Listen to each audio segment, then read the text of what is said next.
Jai Shri Ram. I'm going to tell you a very interesting story from the Mahabharata. You may not have known that Arjuna actually died in the Ashwamedhika Parva. He was killed by his own son. Can you guess the name? Babruvahana. Babruvahana was the king of Manipur. And Arjuna had 4 wives, by the way. Arjuna's 4 wives, can you recount them? One is Draupadi, the other is Chitrangada, Ulupi, and Subhadra. So 4 wives. So Ashwamedhika Parva. When the Ashwamedhika Parva, the Ashwamedha Yajna is to unite the whole of the kingdom and proclaim the sovereignty of Yudhishthira. So Arjuna went to Manipur and he battled Babruvahana. Babruvahana was the king. And to cut the whole story short, Babruvahana killed Arjuna. Arjuna fell dead. And Babruvahana was disconsolate. Disconsolate. Disconsolate means very depressed, dejected and so inconsolable. Nobody could console him. He has killed his own father. Of course, he fought him because Arjuna said, don't be a coward and don't try to withdraw from the battle. If you are my son, be brave and fight me. Babruvahana fought, but he killed his own father. And so Chitrangada came and everyone was weeping. Arjuna was lying on the battlefield, dead.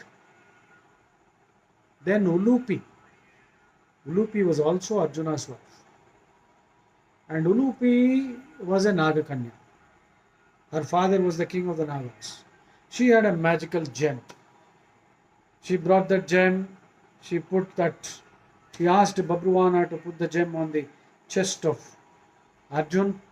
And she chanted some mantras and Arjuna came back to life.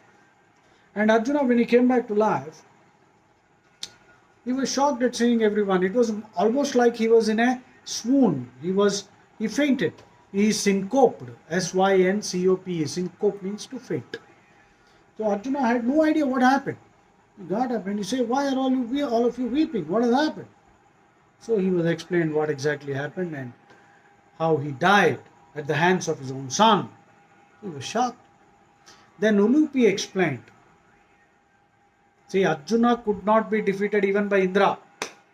Even Shiva lost the battle. Shiva and Arjuna had a kushti.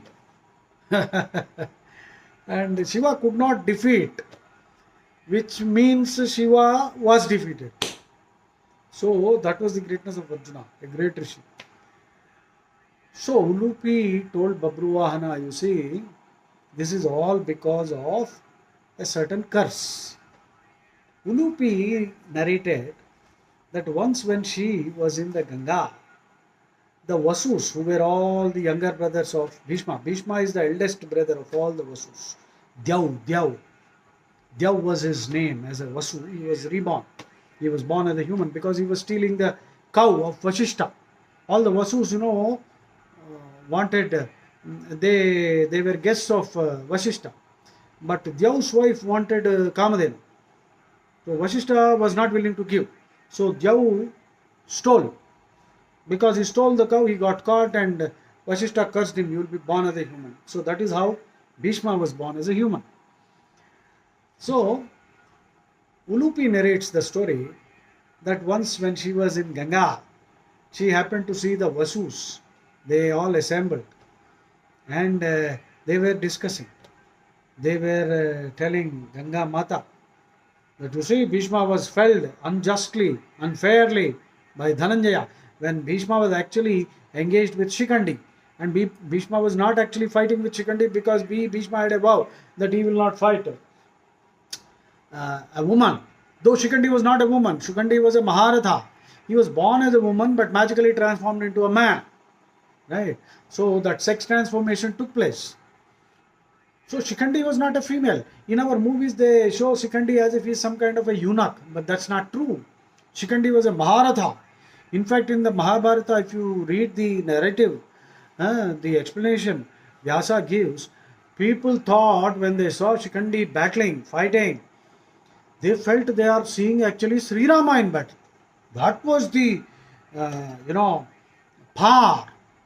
That was the greatness of Shikhandi. So Bhishma, for some strange reason, he took this vow that he will not fight against a woman, though this chap was not a woman anymore, but he was born as a woman. So Bhishma was actually engaged with Shikhandi, and he was not fighting. At that time, Arjuna killed him. So Ulupi said that the Vasus were very angry, and they cursed that Arjuna will die, a horrible death, and he'll go to hell. Now Ulupi happened to hear this. In fact, Ulupi's father then went. She told her father, and her father went. The king of the Nagas, Vasuki, he went and begged the Vasus, please, he is my son-in-law, so please don't do this. Don't kill him. Please do something. So they, I believe, said, the one expiation is if he dies at the hands of his own son, then that will be sufficient expiation. Because the son is one's extension of one's own self. So whatever be the spiritual logic behind it.